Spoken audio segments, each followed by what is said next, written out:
Any other comments on the super cycle or the adoption curve that you think are really important? I think prepare yourselves. I think a lot of people just simply aren't ready for a hyper Bitcoinized world or the path we're going to take to get there. So I think, like, in my eyes, Bitcoin's a very binary bet. Bitcoin either becomes the next money of the world or Bitcoin fails. And like, if Bitcoin becomes the next money of the world, you can run some relatively conservative maths and you're looking at least a 10 or a $20 million price tag per Bitcoin. In that article, I ran some maths and I said, okay, there's $900 trillion of wealth in the world. If you obviously ignoring the derivatives market, I didn't even look at the $1 quadrillion of derivatives. But say there's $300 trillion of real estate, there's hundreds of trillions of bonds, there's 100 or so trillion of fiat.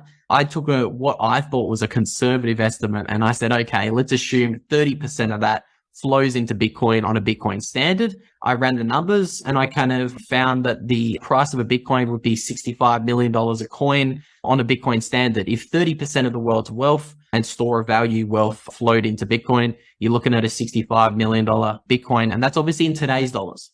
And if a Malibu beach house is costing $10 million a pop in California, I think a Bitcoin is going to buy 6.5 Malibu beach houses in the future. That's the kind of purchasing power equivalent that I think Bitcoin could have on a Bitcoin standard.